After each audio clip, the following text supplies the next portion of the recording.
Well, welcome to our spa studio here as part of the YAHOWAH blog.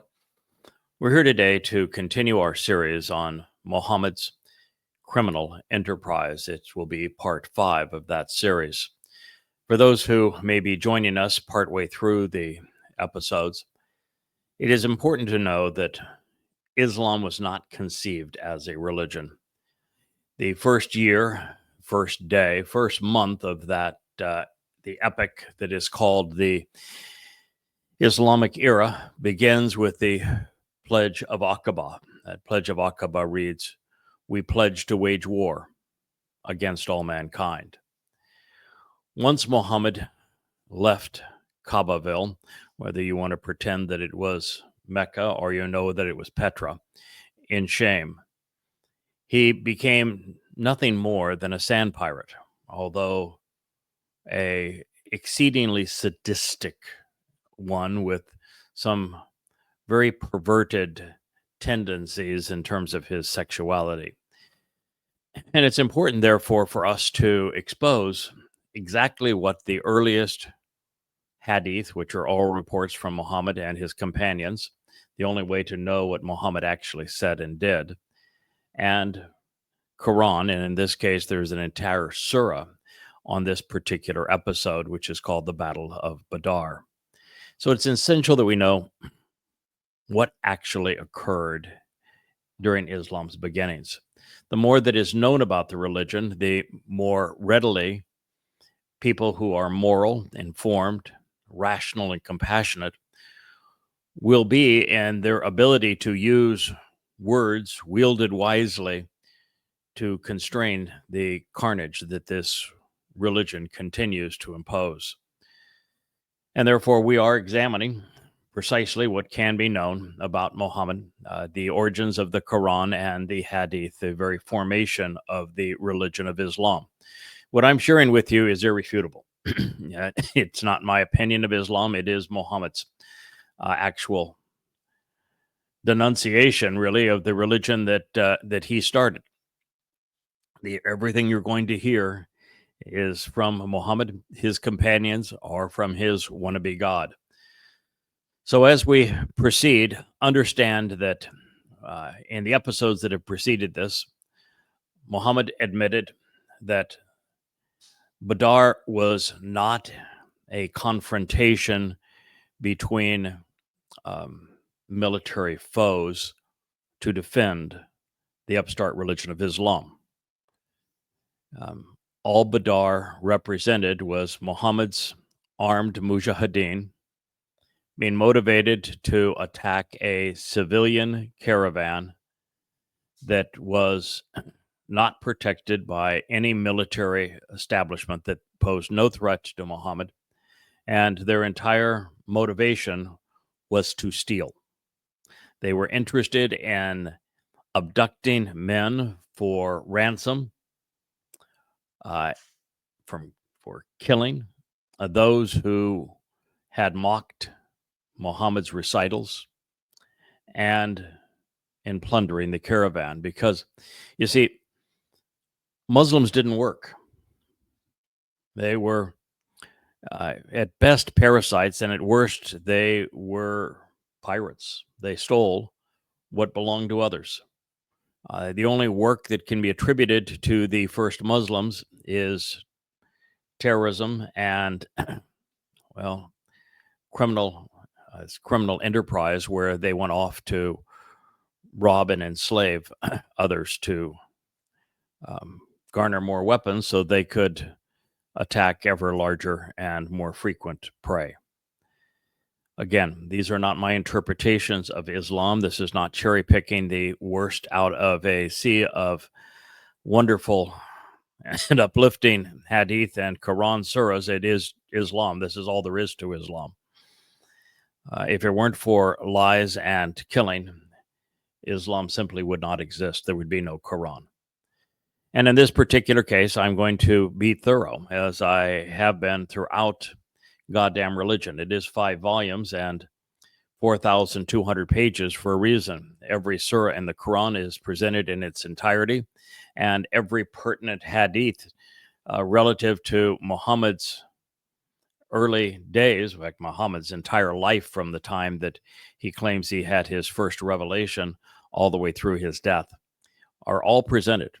There are no situations here where we have shortchanged a reader by not conveying everything that can be known. In this particular case, we're going to be reading from Ishak. It's the surah of Allah's Messenger, the life of Allah's Messenger. It was translated by Gulim, published by Oxford University Press. We'll commence this on page 301. This particular hadith is also shared in exactly the same words in Tabari's Tarek, which is history. And that will be volume 7, page 56. It was translated and published by the New York State University Press, Sunni Press. It reads, Muhammad picked up a handful of pebbles and he faced the Quraysh. Now, the Quraysh were not an army. They were not foreign adversaries. The Quraysh were nothing more than Muhammad's extended family. They were the custodians of the Kaaba. They were the ones who, they are the ones that promoted virtually every Islamic ritual. The Quraysh, long before Muhammad was born, conducted the pilgrimage, the Hajj. They were the ones who sponsored circumambulating the Kaaba. They were the ones who made the Kaaba a rock shrine to rock gods. The prostration prayer was of Quraysh origins. Yeah, every important aspect of Islam was conceived and managed, promoted by the Quraysh before Muhammad was born. So these are the custodians of Allah's Kaaba and of the religion of Islam when it was pagan, and they were all relatives of Muhammad and his gang of goons. These were family. Before Muhammad attacked and perpetrated genocide on Jews, he first made his own extended family his foe. This was an exceedingly wretched man. So he threw pebbles. He was, mind you, he was in the back. He was too old and portly, feeble to fight, and so they made him a little palm frond hut in the back. And it's alleged that he picked up some pebbles and threw them in the direction of the Quraysh, kind of what you'd expect a sissy boy to do in a fight in a sandbox that is too scared to even get in the sandbox with the other kids. He shouted, "May their faces be deformed." Yeah, that's lovely, isn't it? He's talking now to his extended family. May their faces be deformed. He threw pebbles at them and he ordered his companions to attack. Yeah, Muhammad ordered Muslims to fight and kill. The foe was routed, is what he said. Now, the foe was nothing but a bunch of intoxicated merchants that, Muhammad missed the caravan, which was his primary target, according to Muhammad, even according to Allah. And the merchants that had been sent out to protect the caravan, most of them had gone home. There was a group that said, hey, we're already out here. It's a festive time of year. It's Ramadan. Oh, by the way, Ramadan was pagan long before it was Islamic. And they said, we'll go ahead and we'll celebrate Ramadan. We'll have some cocktails. We'll get some dancing girls. We'll have a good time before we go back home. And that was the state that Muhammad's goons found them when they attacked them and routed their own family. Now, this then reads, Allah killed the Quraysh. Now, even though what we have read is that Muslim swords were wielded against their own family members, we now have the Islamic God, or the ungod of Islam, claiming that he killed the Quraysh. He killed the Quraysh. Allah killed the Quraysh chiefs and caused many of their nobles to be taken captives. There were no nobles and there were no chiefs at this point. There was just a ragtag group, even by the own Islamic accounting, that wanted to party hardy. Well, and taken captive, that's just the same what happened on 10/7, where Jews were abducted by Muslims. While the Muslims were taking prisoners, the messenger, this reads, was in his hut, end quote. So Muhammad and his spirit were clearly demonic, the personification of evil. It's amazing that even in Arabia, there was room for two narcissists and psychopaths of this ilk. And of course, it is troubling here, and a bit of gamesmanship, I suppose, with this psychological issue of Allah being credited with the killing and the kidnapping, as opposed to the Muslims who were actually perpetrating it. I mock Muslims all the time. I've had thousands of death threats, and what I constantly tell the Muslims who perpetrate them. So, if your Allah is so Akbar, if He's greater than any other God, then surely He knows where I am, and surely He has the capability of doing what He wants to do to me. So why don't you just sick your God on me, rather than yourselves coming and doing your ungod's dirty business and proving that I'm right about you. This is the very thing that is going on here. Allah was credited with the killing and the kidnapping. It wasn't, of course, Muhammad and his militants. No, they weren't murdering thieves. Their God was. Is that better? Bukhari, this is the most revered collection of hadith in Islam. It's because it's topical. And the fact that it's topical, Muslims can read the sections that they want to read without actually coming to know Muhammad as he really was, because the other two hadith collections that I have shared with you so far in this program and throughout this whole series are chronological. They are set into the context of time and Muhammad's life, so that you can actually rearrange the Quran chronologically and set it into that context and understand it for the first time. And since that is so devastating to Islam, most Muslims prefer Bukhari because it is not chronological or contextual. It is simply by subject matter.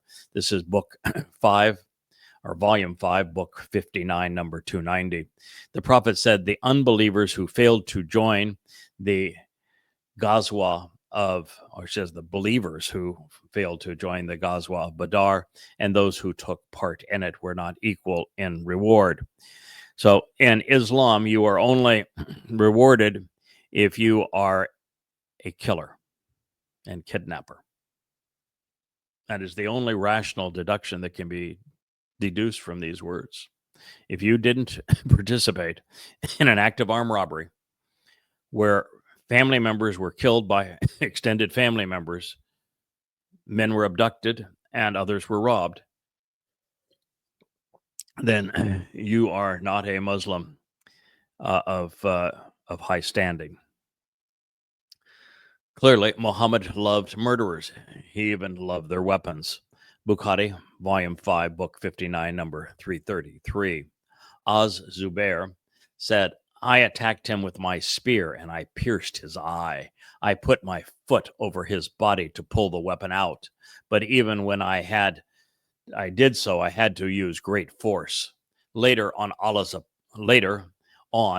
apostle asked me for that spear and I gave it to him. Well, show me your treasure and I will reveal your soul. Ishaq 301, Tabari 7, page 56. As the Muslims were laying their hands on as many prisoners as they could catch, there's no prisoners here. This is simply abduction for the purpose of ransom. As they could catch, the Prophet said, I have been told, saw disapproval in the face of Sad. He said, why are you upset by the taking of captives? Sad replied, this was the first defeat inflicted by Allah on the infidels. Slaughtering the prisoners would have been more pleasing to me than sparing them. You get that? So as the Muslims were trying to round up captives, these are people whose crime was that they knew Muhammad, and therefore they didn't believe him. I mean, the Quran's quite clear. It's the single most repeated theme in the Quran. Those who knew Muhammad best recognized that he was a demon-possessed liar who was plagiarizing the work of other religions and twisting it to serve his agenda, and that he was a complete fraud, and therefore they mocked him, as should anyone who actually reads what this man said and did. And so their crime now was, rather than going back home, they were having a party. And while they had a party, Muhammad's armed mujahideen, his jihadists, descended upon them and killed some, although Allah took credit for the killing, and the others they were rounding up as captives. So Muhammad looked, and his most belligerent, most immoral, clearly the most sadistic, and this was a pudgy man too, of Muhammad's militants, said that he was sad. He was disappointed. Now, he wasn't disappointed that the first Muslims were out on a raid to plunder extended family members. He wasn't bothered that Islam was now a criminal enterprise. He wasn't bothered the least bit about murder. He was just bothered that they were taking captives as opposed to killing people. This was the first defeat, if you will, it said very clearly, inflicted by Allah on the infidels. So Saad was displeased that lives were spared. He wanted everyone dead. Now, I have said repeatedly that Islam is a death cult. I have said this because the evidence is irrefutable. Now, remember these hateful words and who spoke them. We have not heard the last of Saad. He will soon condemn Jews to his preferred fate. He was, after all, a very good Muslim. In a lengthy hadith from Abd al-Rahman, one of the butchers of Naqla, we hear Ishaq, page 302, and Tabari, volume 7, page 60. Umayyah was a friend of mine in Mecca. See, these were friends, fighting friends. My name was Abd Amir. But when I became a Muslim, I was called Abd al-Rahman. Now, this militant was renamed after the first Islamic god. As such, it is a stinging repudiation of Islam's first pillar, which is there's no God but Allah, because Ar-Rahman is the God of the early surahs in the Quran. There are surahs devoted to Ar-Rahman. Ar-Rahman was the principal deity of the Yemenite Arabs who were converts to Judaism. It is absolute proof that Muhammad not only stole his scriptures, his Quran recitals, but he stole pagan gods to be part of Islam too. So this hadith demonstrates two things. One is that there were multiple gods in Islam. You also have Manat, Al-Uzza, and Alat. You have the rabbi, who is the Lord.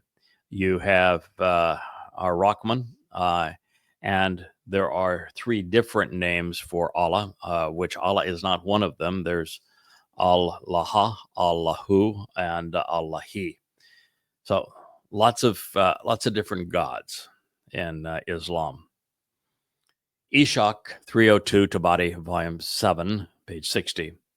Umayyah used to meet me when we were in Mecca, and he would say, Abd Amir, do you dislike the name that your father gave to you? I would reply, yes. Umayyah would then say, I do not recognize Ar-Rahman as a god, so adopt a name that I can call you when we meet. After some chatter, the friends turned enemies by Islam settled on a name. Well then, you are Abd al-Ilah, slave to the God. I agreed. Now, this line confirms the single most fatal charge that can be leveled against Islam. The Arabic word for God is Ilah, not Allah. Like Ar-Rahman, Allah was the personal name of a rock god idol that became one of Islam's gods. Allahu Akbar, therefore, is not God is great, because it is not Ilah Akbar. Or, in fact, Akbar, of course, means greater, doesn't mean great. And Allah is the name of one of Islam's gods, not the word for God, which is Ilah. They're written differently. Now, this simple conversation obliterates Muhammad's credibility, the Quran's authority, and Islam's legitimacy, since Ar-Rahman and Allah, more correctly Allahu, Allahi, and Allah, as well as Ilahi, were the names used throughout the Quran and Hadith. Islam's central claim is therefore invalid. Neither Allah nor Ar-Rahman are YAHOWAH. And since the Islamic duo are incompatible by name and character with YAHOWAH, the many misrepresentations of the Torah are nothing but crass and crude plagiarism. The tradition continues, giving us an up-and-close personal insight into what Islam did to a man's mind and to corrupt his soul. Fair warning. I need a adult supervision at this point, because this isn't pretty. Tabari 7, page 59, and Ishak, page 303. On the day of Badar, I passed Umayyah as he was standing with his son Ali, holding his hand. I had with me some of the coats of mail which I had taken as plunder. Umayyah said, Abd al-Ilah, would you like to take me as a prisoner? I will be more valuable to you as a captive to be ransomed than the coats of mail that you are carrying. I said, yes. Come here then. I flung away the armor and I bound Umayyah and his son Ali, taking them with me. Now, according to Mohammad and his God, kidnapping for ransom was a legitimate, in fact, valued and appreciated religious practice, one more profitable than stealing armor. And in case you're wondering, the Quraysh merchant surrendered because he didn't want the Muslims to mutilate and murder his son. But it didn't work out that way. Tabari 759, Ishak 303. People, Muslim militants, encircled us, Abd al-Rahman and his captives. Then they restrained us physically. One of the Muslims drew his sword and he struck Ali in the leg, severing it so that he fell down. Umayyah gave a scream like that of which I have never heard. I said, save yourself, for there is no escape for your son. By Allah, I cannot save him from these men. Then the Muslims hacked Ali to pieces. Abd ar-Rahman used to say, may Allah have mercy on Babel, the slave turned Muslim murderer. I lost my coats of mail, and he deprived me of my captives. This is Islam's beginning. This is the war that made a prophet. Without Badar, there is no Islam. In trying to hype their terrorist dogma, the practitioners of Islam harpooned it. They not only demoted their gods to pagan status, they exposed their immoral motives. Islam was all about money. And while that should have been enough to impugn the doctrine, the fatal blow was in the last paragraph. Mohammed so corrupted these men that they mutilated a child in front of his father. It's exactly what Muslims did on 10/7 of 23 in Israel. Time and again, they mutilated children while their bound parents were forced to watch. There is no sense of guilt here, no glimmer of remorse or humanity. His only sadness was over lost booty. I shouldn't have to say anything more for you to understand that Islam is a blight on all humankind, a deadly plague that must be stopped. But I will continue. This evil curse that is Islam must be exposed, condemned, and quarantined. Bukhari, Volume 5, Book 59, number 297. The Prophet faced the Kaaba, and he evoked evil on the Quraysh, people specifically cursing Shaiba, Utbah, Walid, and Abu Jahl. I bear witness by Allah that I saw them all dead, putrefied by the sun, as Badar was a very hot day.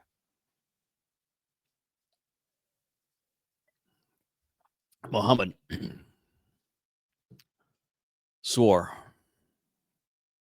by the very Kaaba that the Quraysh had maintained and turned into a religious shrine, replete with the Hajj pilgrimage and circumambulation and prostration prayer.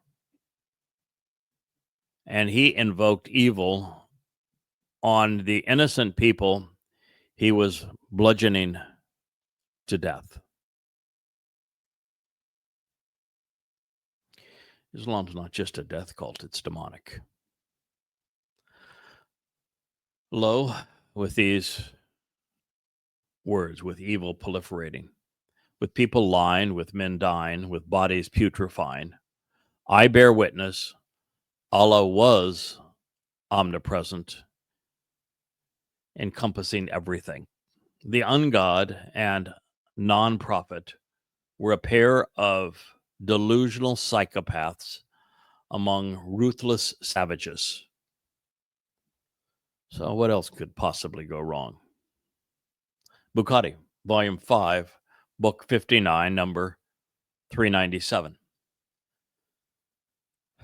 Allah's apostle raised his head after bowing the first rak'ah. It's one of the prostration prayer performances of the morning prayer. He said, "O Allah, curse so-and-so and so-and-so." After he had invoked evil upon the Quraysh, Allah revealed, means this is a Quran surah, your Lord, Rabbi, will send thousands of angels riding upon chargers, sweeping down as a form of good tidings to reassure you that victory comes from him. He will cut off parts of the unbelievers. He will overthrow them and turn them back in their frustration. Quran 3, 124. Now, mind you, the third surah wasn't delivered at this time, not even close. It was the 8th surah that was revealed at this time. There were no angels. They were just Muhammad's goons. Disgusting jihadists, torturing children, bludgeoning men to death, relishing, celebrating sadistic carnage, plundering, stealing, abducting, all while being religious. And even then, the Islamic God is so sadistic, so demonic, he wants to be credited for the mutilations. How about that for not taking responsibility? Nah, just because my sword's all bloody, it wasn't me. No. It was the angels from heaven that mutilated that child. when progressives marched in the streets with Muslims. This is what I think of. Turns my stomach that they could be so grossly immoral, ignorant, and irrational. Hypocritical, really. It was the Islamic version of kindness. The good news was that the Muslim angels, like Muslim men, were mutilating innocent people, cutting off body parts as a form of torture before engaging in mass murder. And then to crown their glorious victory over humanity and decency, they celebrated their sadistic behavior by claiming that Islam's God was forgiving and kind. In this light, I challenge anyone to rationally deny that Allah is Satan and that Mohammed was demon-possessed. I dare anyone to say that the plague they perpetrated as Islam should be allowed to survive. Islam is the most universally demented and destructive, dehumanizing and degrading, deplorable and deadly dogma ever perpetrated against humankind. And if some nitwit out there said, yo, you can't say that of 2 billion Muslims, why hell not? This is Islam.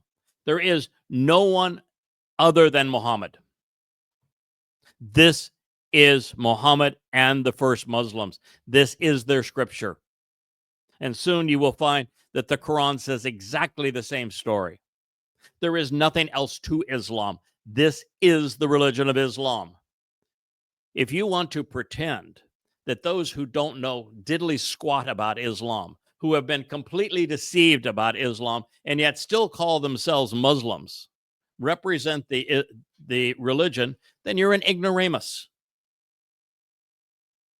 The religion itself, as perpetrated by good Muslims, all of whom are killers and terrorists, according to the Quran, according to this very example, which they are ordered to follow, is deadly, it is deceitful, it is destructive, it is demonic.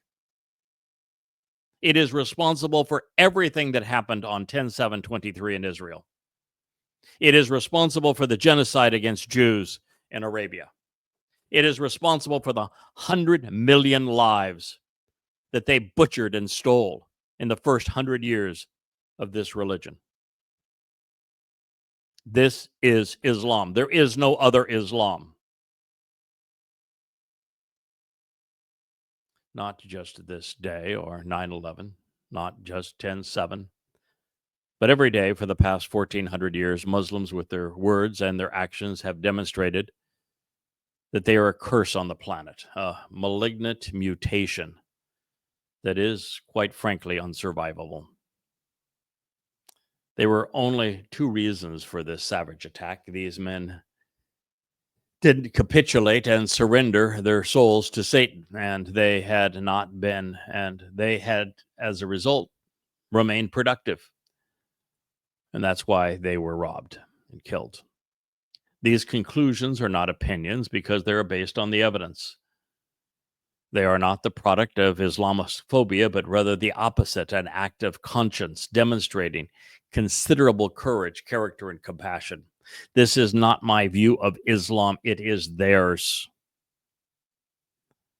These are their scriptures and their legacy. Now, I understand that progressives don't like evidence and reason. They're allergic to them because evidence and reason very seldom fits their agenda, their platitudes. But all they have left is ad hominem attacks to label the person who is bringing you the truth Islamophobic. I will tell you for certain, one cannot fear Islam and expose and condemn Islam. Somebody needs to be rational occasionally. Someone needs to be moral occasionally. Someone must risk their lives and not be afraid of this religion to try to save the planet from it. Please, don't be among the moronic claiming that Christians have been as bad and the Bible is worse, because neither is true. Nor Are they a rational defense for what we've read? Moreover, I'm unique among men in this regard, since I'm universally opposed to religion, and I have written 35 books which prove that they are unworthy, including 5 that denounce Christianity, 3 that denounce Judaism, in addition to these 5 that denounce Islam, all while pronouncing the existence of Yahowah and translating in an amplified fashion his testimony from the oldest extant sources, including the Dead Sea Scrolls, so that you might actually know who he is, what he is offering, and what he expects in return. And by this point in goddamn religion, the reader is 2,000 pages into the most comprehensive excoriation of the Islamic religion ever written. It has been based entirely on what Mohammad, Allah, and their initial gang of Muslims said and did, as recorded in the Quran and Sunnah, the Sirah, the Tariq, Bukhari, and Muslim.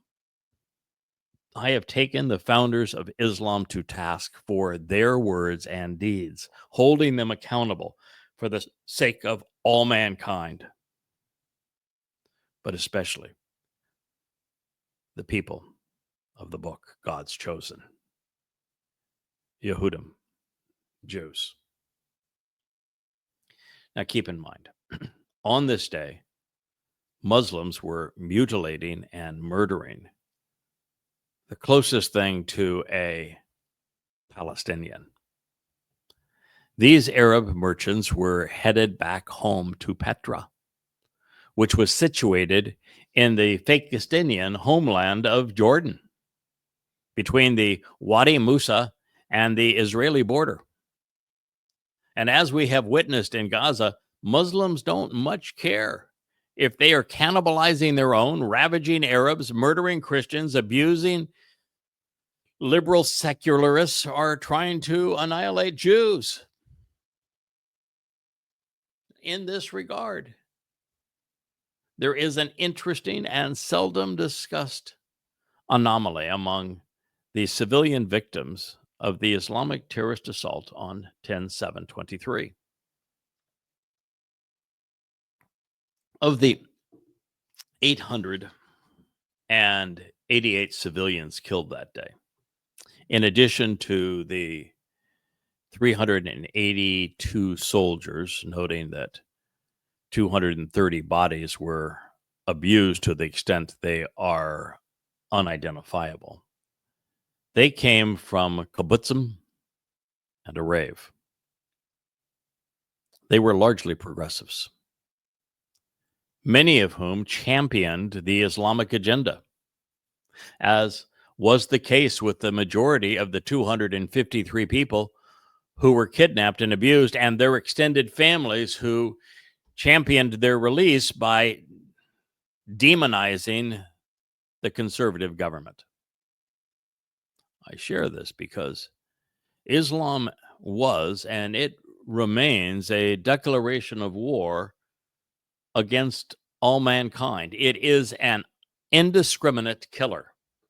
And for progressives to march in favor of it in the streets of Europe, for the libertards that run Europe to invite more of this curse into their country, for those in England to tolerate Muslims perpetrating 80% of the rapes on their children, their daughters, is a great crime against humanity. And it is hypocritical, it is ignorant, it is irrational, it is grotesquely immoral, and they want to present themselves as compassionate when they're exactly the opposite.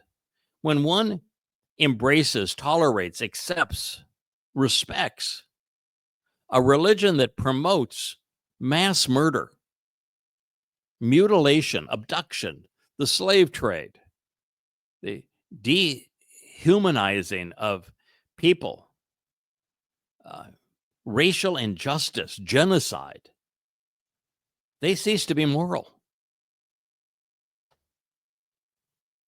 Al-Tabari and Ibn Ishaq both revealed. Tabari, volume 7, page 60, and Ishaq 303. A cousin of mine and I mounted a hill from which we could overlook Badar and see who would be defeated, so that I could join in the plundering afterwards. I was pursuing one of the Meccan polytheists in order to smite him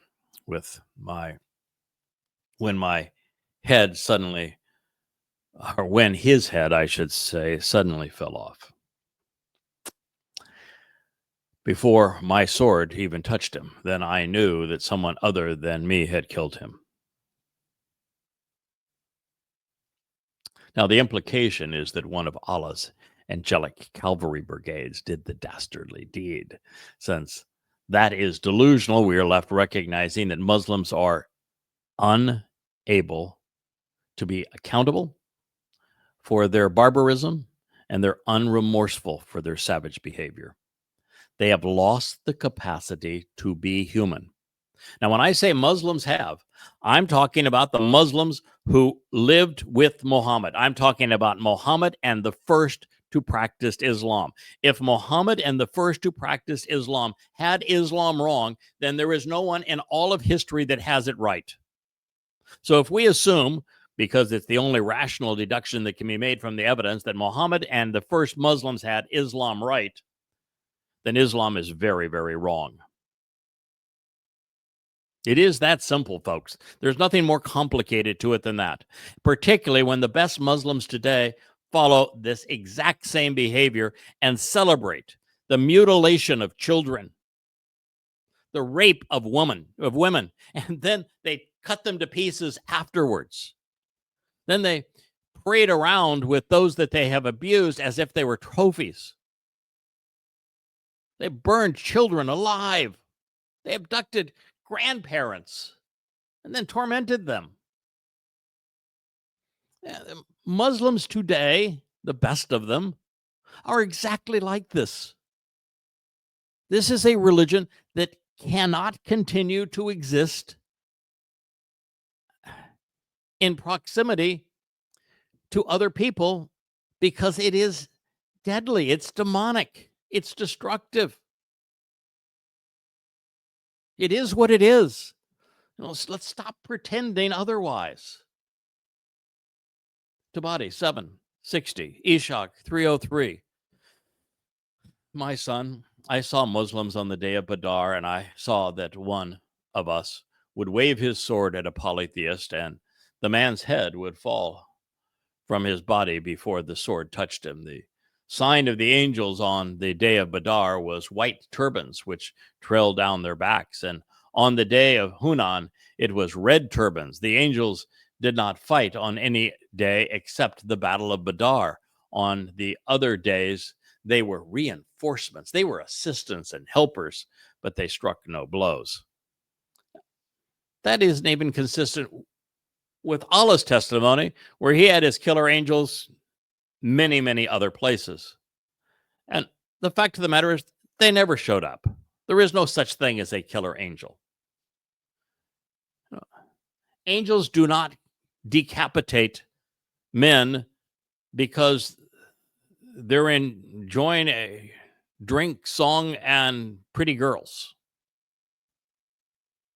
It has never happened. It will never happen. This is wholly and completely delusional. And if you were talking about this kind of spiritual being, those spiritual beings would be demons, which is why there is a Quran surah that's devoted to the jinn, which are in fact demons. They're devils. We're told that these demons and devils loved the Quran. Of course they did. Allah was chief among them. Now, Christians view angels as pretty girls with wings who encourage believers to be moral. And Muslims believe that angels are vicious beasts wielding swords, ever ready to help Muslims kidnap and kill, rape and plunder. Well, both are wrong. The differences are at least incriminating. No, it matters not if the first Muslim militants were hallucinating or they were the ones drinking, or if Allah's angels are really demons. It doesn't matter. Either way, Islam loses.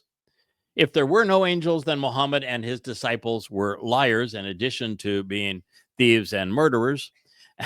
And if an angelic horde was out chopping off heads of merchants so militants could rob them, then those spiritual beings would be demons.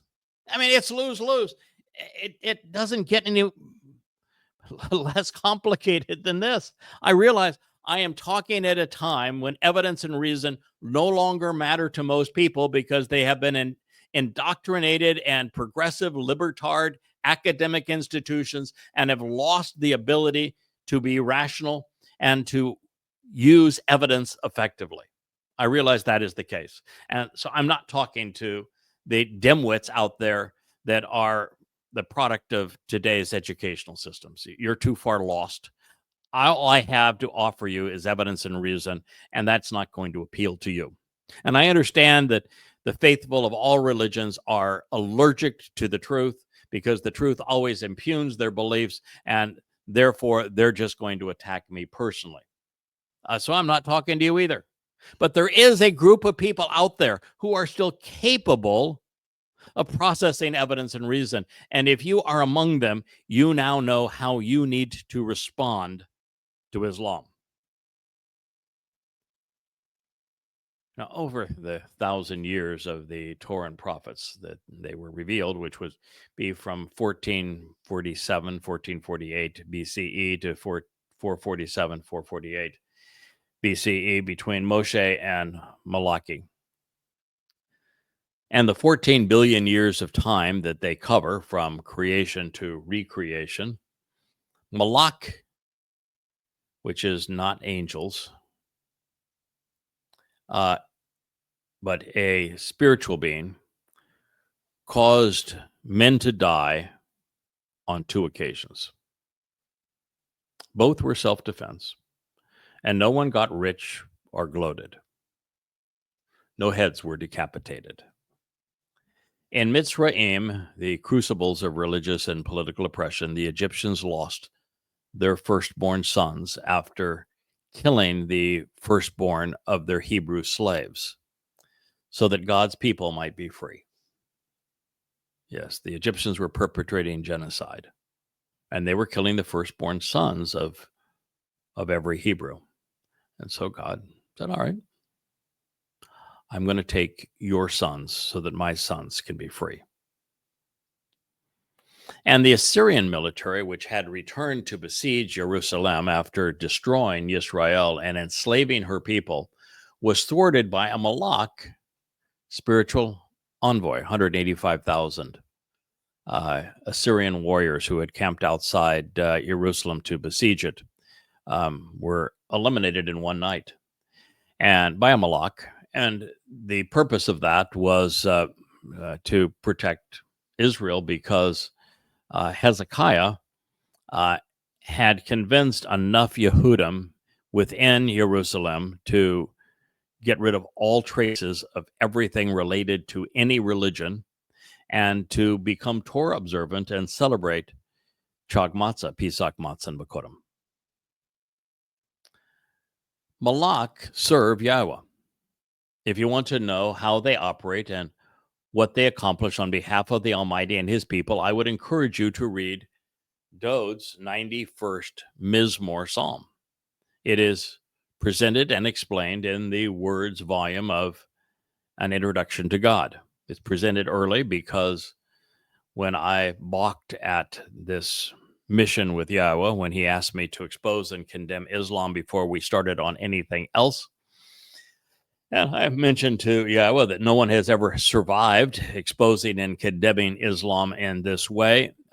He said, well, I have an answer for that. Read the 91st Psalm. And he said, you might want to reach into your pocket. You'll find it there. I did, and there it was. And I would encourage you to read it too.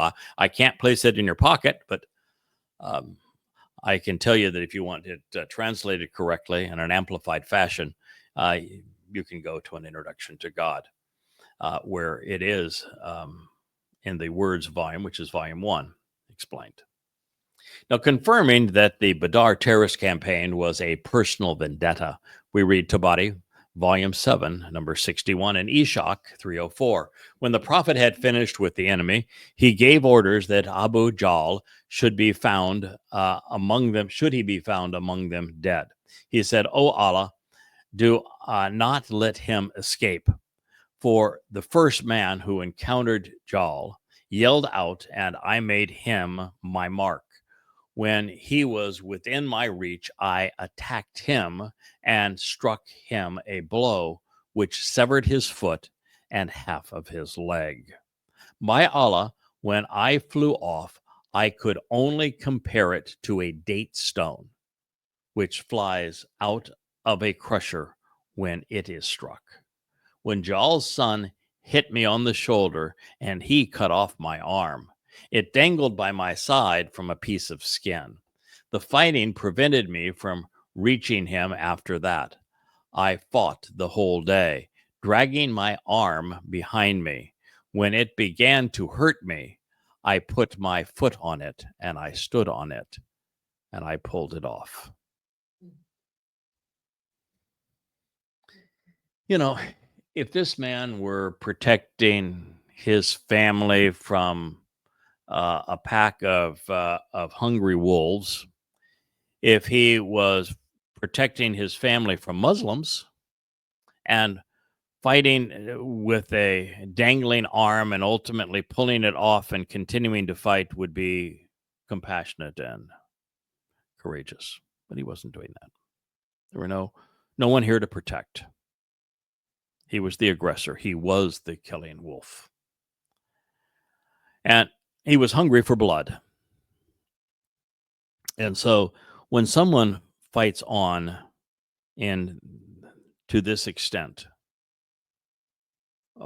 which, by the way, would be impossible if your arm fell off, the bleeding in the artery, you would rob you of blood. So it's physically not possible. So he is, in fact, hallucinating.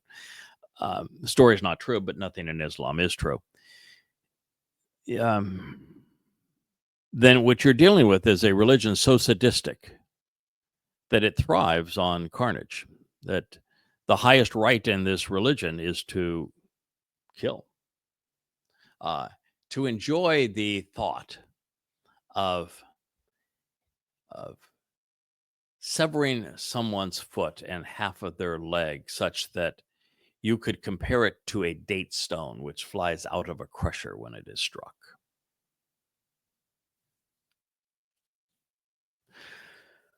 Well, consider the introduction and the motivation required, indoctrination, really, for such devotion. And contemplate how the same prophet and doctrine arose the same hateful passions today, passions capable of genocide, of subjugation through terrorism. And then, while perpetrating genocide and plundering people and raping them, blaming them and accusing them of genocide. I mean, Islam is unfathomable how evil it is, how twisted it is, how deceitful, destructive, and deadly and demonic it is. This is world subjugation through terrorism, making women property, depriving them of everything, and of eliminating all forms of freedom and life. Not only is it tolerated, this disease is being brought into our home. And it's being coddled there. And it's being supported by progressive libertards. No. Islam is not to be trifled with. It is never to be excused. It is a doctrine capable of motivating men and women to die butchering innocent people for the cause. It's far worse than bending to Nazism. It's like encouraging the Wuhan Institute of virology to enhance the efficacy of a blended concoction of leprosy, bubonic plague, smallpox, polio, Ebola, HIV, and COVID, and then to spread it amongst humankind. Tabadi 761 and Eshach 304. Then Muhammad passed by Abu Jahl, who was now crippled. He was lying there helpless. He hit him until he could no longer move, leaving Jahl gasping for his last breath. But then I saw Muhammad was killed. Abd Allah ben Ma'ud passed by Jahl right when the messenger ordered us to search among the corpses. The prophet said, if you cannot identify him, then look for the mark of a wound on his knee, for I jostled against him when we were boys. I pushed him so hard that he fell, and he scratched one of his knees. Translated, I may be a cowardly, slithering snake of a man now, but I wasn't always this big a weasel. That's your prophet, Muslims. And oh, by the way, this idea of continuing to whack at a man who was incapacitated and could not move is exactly the reason I wanted people to watch the unedited film of 10/7/23. In one of those scenes, again, content warning, there is a Muslim civilian. He's not Hamas. He's not even Islamic Jihad. He's just in jeans. He's picked up a garden hoe, and there's a Jewish man who has been shot in the stomach, and he's laying on the ground. He's blood's draining out of his body.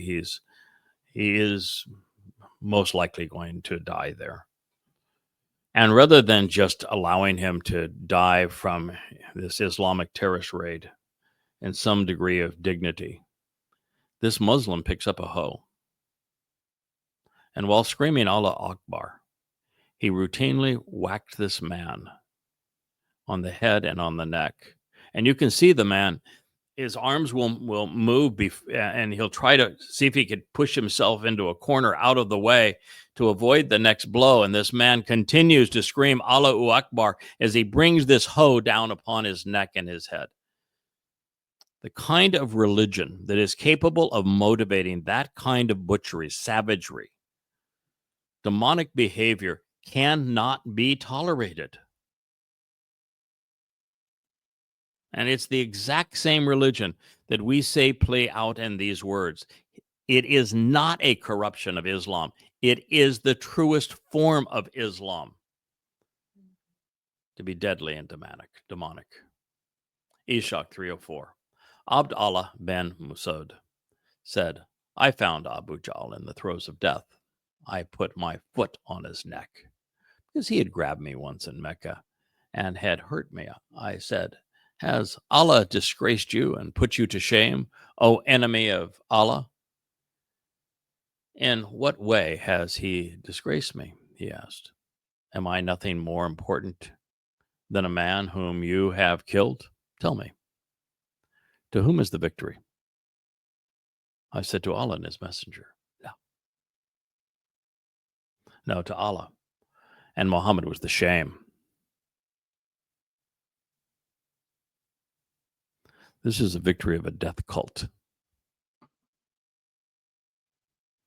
And the ultimate victory here ought to be to the truth, to compassion, to morality, to reason. And these words ought to ring out in people's minds that still have a degree of character, a functioning conscience. And they should cause us to say no more to this. We have to quarantine Islam. We must expose it. We must condemn it. We must prevent Muslims from doing this ever again. I mean, this is sobering. The first Muslims were gruesome. They were savage. Almost to the extent of the Muslims who abused Jews on 10/7/23. In the annals of human history, these acts are unprecedented in their sadistic savagery.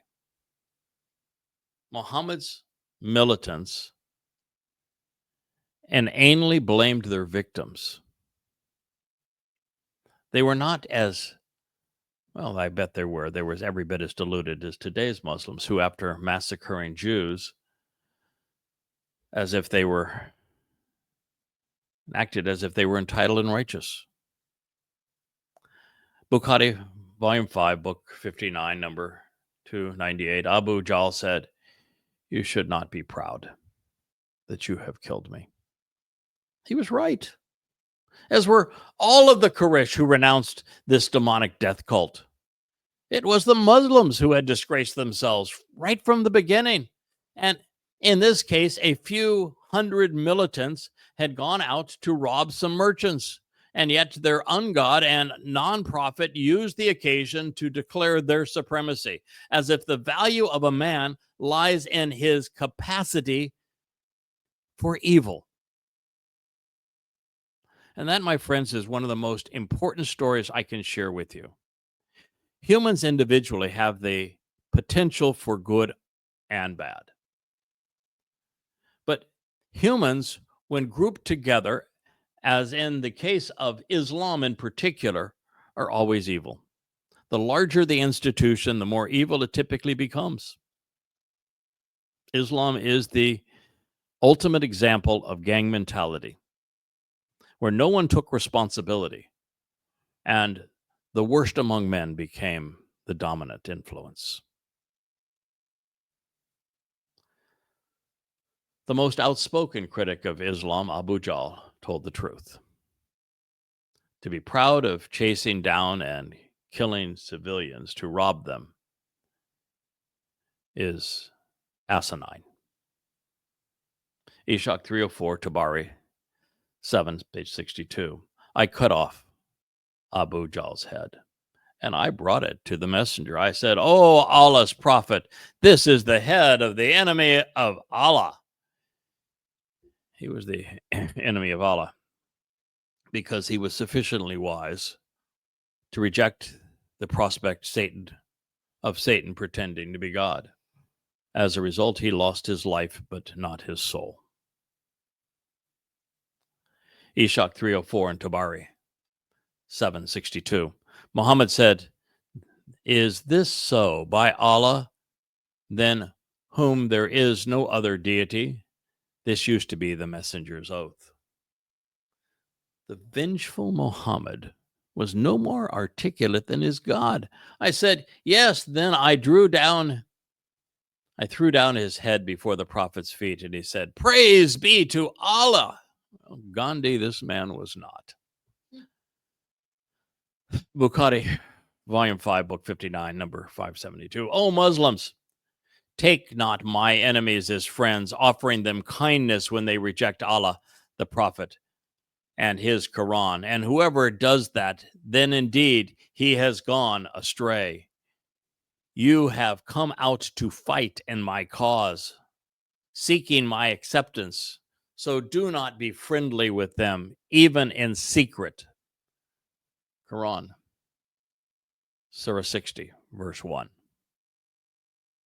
Should there be a more insecure, intolerant, immoral, and inept wannabe God? I hope he stays hidden in his God-forsaken hole. Ishaq 305. Ukqasa fought until he broke his sword. He came to the apostle, who gave him a wooden cudgel, telling him to go out and fight some more with that. He brandished it and became a brilliant warrior with this weapon. Allah gave him victory while he wielded it. He took that weapon with him to every raid he fought with Allah's apostle until he was killed in the rebellion, which is the war of compulsion, when all Arabs were forced into Islam under the penalty of death. These were his dying words. What do you think about when you kill people? Are these not men just because they are not Muslims? I'm going to conclude this program at this point. And We will continue with Mohammed's Criminal Enterprise, Part 6, in our next episode. We will arrive at the Quran's 8th Surah, which was written to commemorate this occasion. It is one of the most despicable pieces of literature ever written. And I want people, all of those who have access to YouTube, to X, to Facebook, to Rumble, to know the truth about Islam, what it really is, how it begun, what Muhammad said and did, what Allah claimed, what's in the Quran, what's in the Hadith, how the first Muslims acted. Because until we come to know this information, men and women aren't capable of being moral. They can't be compassionate, and they can't make intelligent decisions. I thank you for listening. This has been a special episode of the YAHOWAH blog, and I am your host, Craig Winn.